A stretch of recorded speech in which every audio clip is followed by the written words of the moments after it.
Well, welcome everybody to another Sunday sermon with your host, Mr. Banks, as well as No Risk, No Premium. Again, we're not financial advisors. Anything on this call should not be taken as financial advice. What is up, everybody? No risk and no premium here. Welcome. First off, today is September 11th. I want to pay a quick tribute to those that fell that day, and the remembrance of those as well. But nonetheless, thanks for all those people that keep fighting to keep us safe, for us to click goddamn buttons on the keyboard. All right. So a little bit of gratitude today. Anyway, let's jump right on in. We won't even look at a chart yet. What we should look at? We should look at the economic calendar. All right. What should we expect this week coming out? We have, let me scroll down. That'd be nice. Bingity, bing, bing, bong. The consumer price index. Again, like a broken record, I'm going to say it over and over, because if you haven't gotten it through your goddamn head yet, then you were for sure dropped on your head as a child. What does the Fed look for? Inflation and job market. So if there's anything that has to do with inflation or anything that has to do with the job market, motherfucker, you better be paying attention. All right. So CPI comes out Thursday, September 13th. Which is in 2 days. So we obviously know it produces a pretty decent move in the pre-market. So if you're a gambling man, then sure, hold overnight Monday. If you know Mr. Powell himself and you know what it's going to come in at, then still you can gamble if you want. But I probably won't be holding anything overnight Monday. Be curious to see the action tomorrow, because after a huge 3 days of run up, tomorrow they're going to try to trap the fuck out of you.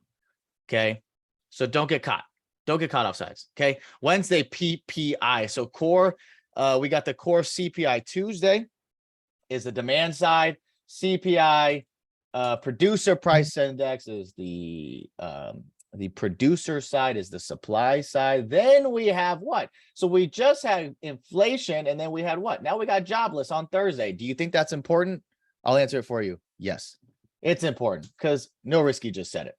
Okay, and if he says it, it's important. So then we have jobless claims come out on Thursday, and then the consumer sentiment index and the 5-year inflation expectation. And those come out on Friday, and they come out 30 minutes after market opens. So you better not be trading in that first 30 minutes, or else that shit will get you clapped. There's always going to be a wick up or a wick down in that print. I promise. It comes every Friday, and it catches everybody off sides.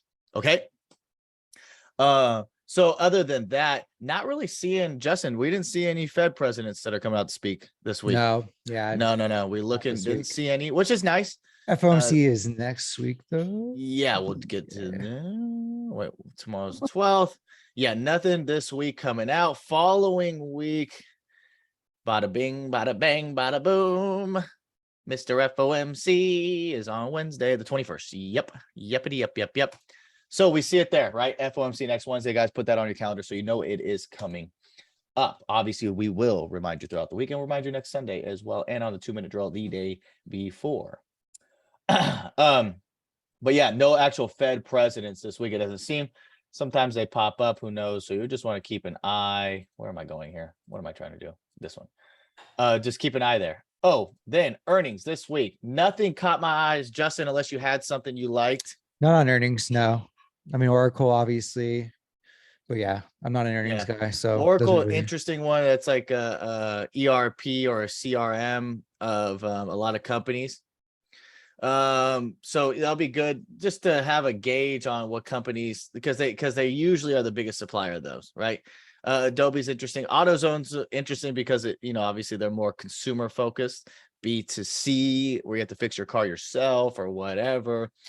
So just that, but nothing I see that comes out this week that would move the market, right? That would cause us to rip up or drop down, right? But some that you can play if you like. I would head over to the small accounts channel where they play some earning volatility pumps. I bet in Dan JT Gladiator's homework tonight, he will have something of value for y'all there, as far as like an idea of what they could possibly play this week. Now, on to the charts.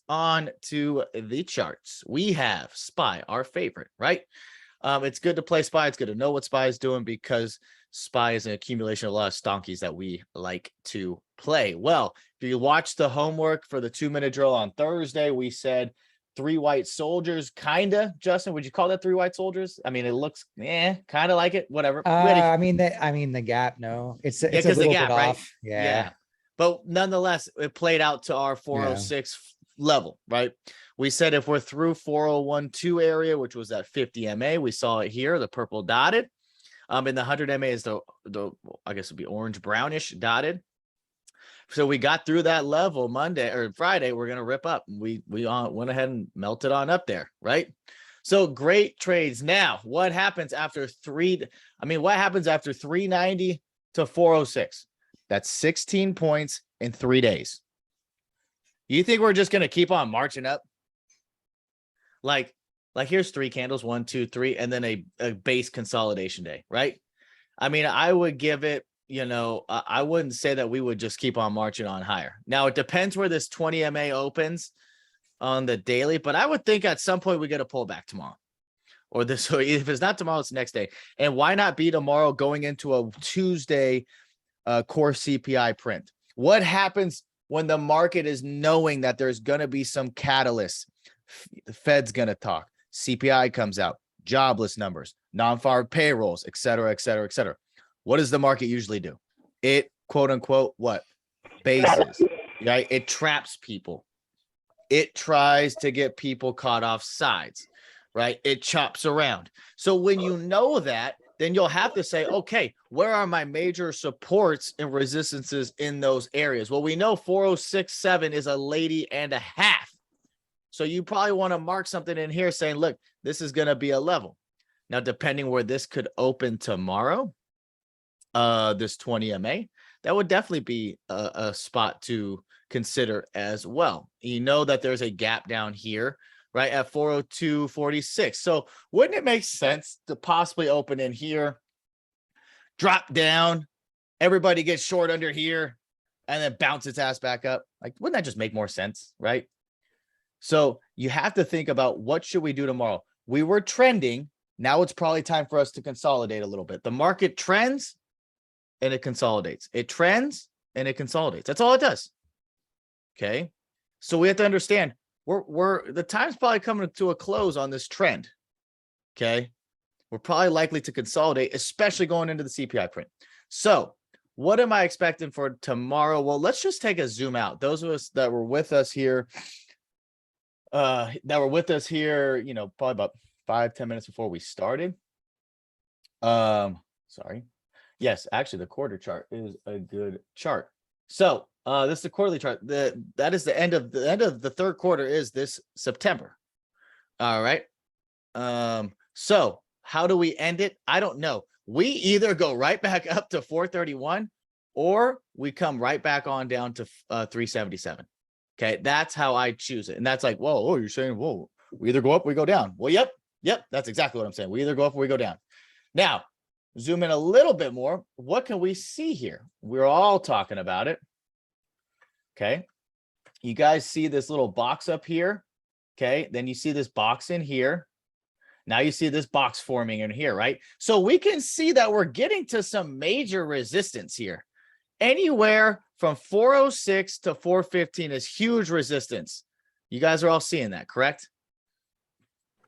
So now we see, right? Now we see the 21 EMA is this, the yellow solid here is at 410. Okay. And we see we're coming up to an area of the top of the box, right? Then go to the weekly chart. And what do we see here? I'm sorry, this chart looks ugly. What do we see on this weekly chart? Okay. We see blue dotted, right? Blue dotted 410. Okay. So we got 411 on the monthly. Okay. Now we got 410 on the weekly. And then we go to the daily and we go, shit. 410 is a 20 MA. So do we think that we're getting pretty goddamn close to some resistance here? I mean, I'd say the safe answer would be yes. Okay. Would I think that there's a great short opportunity at about 410? I would highly say yes. Okay. Now, You can buy some time on that. yes. Okay. Always buy time. Time is the ultimate luxury. You can play a zero date, okay, but you bang in, you bang out. You don't stick around to see if the goddamn cops showed up. Okay. You rob the bank and don't stick around. Okay. Now, with that being said, we'll need to know where these numbers, where we open up at, right? Because these will all update Monday open time. Okay. So this 410 could be down here at, 408. I don't know. I'm just making shit up. That weekly chart could be a little bit down at 409. I don't know. You know what I'm saying? Like we could be, you need to let it update, right? So would you think it's a good idea Monday morning after 3 up days for you to chill out on your mouse at 9:30 and 01 seconds a.m. Eastern Standard Time and not blow your load? It'd be a great idea. Chill. Definitely let the 30-minute rule come into account. Okay. At least let these MAs update Monday morning and let us see what's going to be happening. Let the water clear. Okay. We still have an entire overnight action of futures that'll start at 6 p.m. It'll be 3 p.m. my time on the East. I'm on the West Coast. Okay. So don't you think we should chill and just let it show us, okay, what's going to happen, especially going into a large CPI print. Plus, we have this beautiful little downtrend channel after the recent bear market rally. Okay. These are all things. Okay. These are all things we need to take into account here. Now, what would be a huge support level? Maybe going and back testing the 50 MA, which we had trouble getting through, and now we got through. Would a back test there be a possibility of a bounce area, which would also be at the beginning of a gap area? Very likely. So I think this 402 could serve as some pretty decent support tomorrow. I think we can range very easily between 407, okay, and 402. Realistically, I think we can range very well in there. I don't think we cracked through this gap on the first try. Okay. Now I think if we range in here and the CPI print comes, that could easily rip us through either above the trend line or down below the gap for sure. Maybe bring us back to what? 400 psychological level, the bottom of the gap. And then where? The 5 MA happens to be here, 397. Okay. Which is basically where this huge boner candle we had here was. Okay. So the levels are still holding up the same, right? We had 390 and then 396 is level. Well, 396.97 is definitely going to be a level after 400 for sure. Okay. Underneath. Okay. And then 390 underneath that for sure. Okay. So as far as levels for tomorrow, that's what I would be looking at. Justin, would you be looking at anything different? No, I'm with you on that. Same levels for me. Sherilyn, would you be looking at anything different? Everybody shout out Sherilyn. Shout out the master assassin, the AAL killer, the Ford Skrilla, no, I'm just kidding. What are you thinking, Sherilyn? What do you see? No, I was looking at the same thing because I was looking at the bigger time frame. No, I saw the same thing because we have been trending upward for a few days, and I was like, we're gonna have a pullback. Yeah, it wouldn't even maybe make sense for us to do like an open near the highs on Monday, a quick pop up to 410, which we know 410 is a huge level, happens to be where all the MAs are, and then drop us back down. Everybody gets long through that 410. It's like, oh my God, we're going to 415. And then right back down. I mean, that makes sense to me. I think 401 is definitely possible. I think 402 is going to be in the cards sooner rather than later. Yes. And then one other thing I want to show you why that 410 is also another crucial level. Guys, remember the sell-off we had last Friday, right? The Friday before last. Okay, now we zoom out to now we go from the daily to the 4 hour. Look at this area right in here. Okay, we'll just go right here. Okay. Last time we bounced huge off this 410 level and it took us back up to that pretty much 431. You guys see this, right? Bounce huge 410, Ripper Magoo. Okay. Then we came down, got close to it, but this was the really accelerated the sell was when this 4 hour candle switched over, right? It kind of, you're like, oh, maybe a bottom's in, new candle, go up, psych, motherfuckers, see ya, fucking hell. Okay. Took us all the way down. So that's why this 410 level is still extremely important on top of where all those MAs are at. Okay. Word. So that's why I think 410 would be a very nice short area. Okay. Mhm. A very, very nice short area. Now, even bigger time frame levels so you guys can map them out for the week. I know you guys all watch the 2-minute drill. I know you guys all love the 2-minute drill, but in case you don't watch it during the week, somebody should slap you silly. But if we get above 410, we go to 415, 420, 425, 430. Okay, level super simple above, below. Okay, we go 400 underneath 402, gap fill 396, 394, 390. Underneath 390, this 398 isn't even a level. We will blow through that so fast and go straight down to 385. Okay, 385, I would expect a little bit of a bounce, ultimately take us right down to 380, though. We do have that gap to fill down here, 380. I'm sorry, 378. Okay, and if for some reason we want to just go to the depths of hell this week, underneath, if we get underneath 370, it is a ultimate sell. I mean, a scary sell. Okay. People will panic. Okay. If we get underneath there. Okay. But I just want to give those levels for you guys to the downside. Now, there's my synopsis for the week. Obviously, my levels are already posted for you guys. Sherilyn or Justin want to add anything to that at all? No. Not to Not today. some Not today? obviously how my strategy is always levels in the morning. Like really nothing else matters to me. It's just levels. So Yeah. but I do for commons, I am looking at root this week. You could see, I think we can Wait, Root? that starts to get going. Root, Again. ROT. Yeah. Yep. All right. I think we can definitely, we got some volume in the close. I think we can get Look at some and this used to be a runner earlier this year, if you guys know. We played this a lot earlier this year. Look at this thing. Yeah, if you Yeah, played it. exactly. So These are some swings right here. Lordy. so I think we could see some action on this on the common side for momentum trading. And then looking at you this week, ticker U as well, could see some upside. So am I not mistaken? There's been huge volume every time. Huge volume. I've seen some chatter about this possibly being a buyout. Yeah. Or an acquisition. I've I mean, seen a little bit of chatter around the block. Volume will always tell you the story before it happens. I mean, look at, so like with thing dips down to 30, gets bought right back up. Okay, anytime it looks like it wants to possibly fail, that 30 level gets bought right back up. It's just been defending it, right? And now we're seeing, look at this. This is what you want to see in a reversal. I mean, it's sitting on a volume shelf, and look at this stair step up of volume. Even for options, I think, you just play like in the money, or not out in the money, but like at the money, at the money, and buy some time. You're good. You'll go buy some. Go buy some December.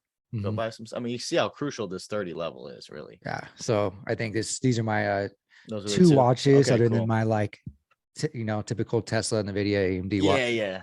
Those levels are better for Justin to put those out in the morning, because P-Mar has to mark those pre-market levels are very important as well.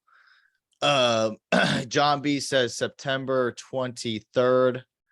You calls 45 or $1.20, which I was looking at. Thank you, John B. That's good. That's not bad at all. 5 points out the money. 2 weeks out, I think. 23rd. Should pay. That's next Friday, the following Friday. Yeah. Lizard. So okay, 1, 2. Oh yeah. Oh, is that Lizard? Is that yeah? What up, Liz? Yeah. So that's exactly what I would be looking at as well. That'd be good. I'll put that on my watch too. We'll make sure we talk about that throughout the day in the chat as well. Okay, Justin, anything else, brother? For me, that's it for this week. That's it, guys. Can I bring in some bullish buyers? Yes. Yeah. Shit. There's Kapil. Okay, guys, one thing I want to leave you with. I think I'm going to steal this from someone on Twitter. I saw right about it. They said, if you would have taken the trade that you told everybody about, what would your account look like? All the times where you're like, nah, bro, calls off 390 last week, but you didn't take calls off 390. You know what I mean? No. Short the 50 MA, but you never shorted the 50 MA because you got scared. because it was running up to the 50 MA. It's a great short opportunity, but you're like, oh shit, no, this thing might rip through. Oh my God. And then you start freaking yourself out. That's what I challenge you this week. Even if it's only one trade. Even if it's only one trade. Even if it's only, listen, break and hold 402 and a loss of the 50 MA, I'm getting short. I'm getting short. That could come tomorrow. That could come Friday. That could come in 3 months from fucking now. But if you just stick to that plan, write it down. That plan is still a good plan. Just because it doesn't happen tomorrow and just because it doesn't happen 1 minute into fucking market open on Monday doesn't mean it voids everything. Okay. A lot of times as traders, it's all psychological. You cannot shake yourself out of a trade when you know it's the right thing to do. Okay. That's what I leave you with today. And I love that you brought that up because that's actually in the first 3 chapters of, and they got that from Trading in the Zone by Mark Oh, Douglas. they did? Okay. That's where it came from. Yeah, that is not for me. I'm not taking credit on that. But you yeah, can tell so you but I can think tell I saw it on though. Twitter. But yeah, that's straight from the book. Yeah, that's what he talks about. Like, yeah, you have to have a belief. like in your all those times when everybody's like this whole week, right? Like I see it on Twitter. Like this will be it. Like we bounce off 390. It's proven 390 is a fucking level. Okay, so we know. All right, look, we're gonna take calls in. But then you take calls, and then you're like, all you're thinking all the way up is, oh my God, rug pull, oh my God, rug pull, oh my God, rug pull, oh my God, rug pull, oh my God, rug. It's like by the time you fucking convinced yourself that the rug pull is not gonna happen, we're already up here at 408. Then you're buying calls at 408, and it's like, dude, what were you doing the whole time? The trend obviously reversed, right? So if you don't psych yourself out, right, and just trade what the chart tells you, literally, I promise that rug pull happens 1 out of 10 times. Okay. I'll take 9 out of 10 times to execute a trade in my trade plan to a T and make money. Okay. Stop psyching yourself out, everybody. All right. That's what I'll leave y'all with. Sherilyn, Justin, last words. Go ahead. Take it away. I say this week, definitely focus on sticking to your rules. I know it's hard to do, but you have to do it. When the market is a place that doesn't have any rules, it is neutral. Everything is your responsibility. The market does nothing to you. You're the one that creates the beginning of the trade, the middle of the trade, and the end of that trade. The market, all it is there is to facilitate transactions between people, and know that the market is made up of individuals like you and I. So you're just competing against somebody else and the market owes you nothing. So take responsibility this week for your trading. Fucking mic drop. God damn, that was good. Yeah, if you're saying, oh, I'm scared to do a trade or you're afraid, you should be trading. Yep. Yeah. Like if you have doubt or fear, you should not be trading. Yeah. 100%. Love it. Yeah. Can't Love keep it, your love it emotions out of it. You should not be trading. And if you are trading with money that you cannot lose, you should not be trading. No. I would. Someone's like, what should I put on this trade? I'm like, well, would you they're like, I'll put like 5,000. I'm like, would you put that on a hand of blackjack? I'm like, because if you're asking me what you should be doing, you already don't know what you're doing. You know what I mean? Like you have to realize everything is tailored to you. Okay. And your comfortability. So Sherilyn says it right. If you're not ready to trade, do not put the big boy dollars. You don't have a seat at the table yet. And it's okay to watch before you sit down. Yep. It's actually preferred. Okay. Kapil says that we talk about being quad witching week.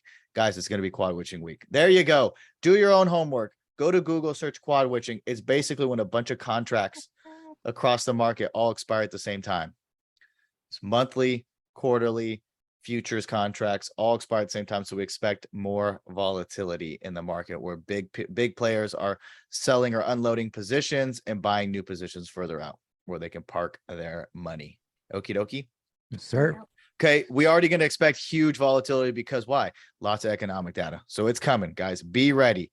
Be ready for tomorrow. Do not get caught off sides if we do not continue to trend higher. Okay, map your levels. Other than that, we'll see you guys bright and early. Hope you enjoy the rest of your Sunday, and we'll see you guys soon. Thanks again. Peace. Yep.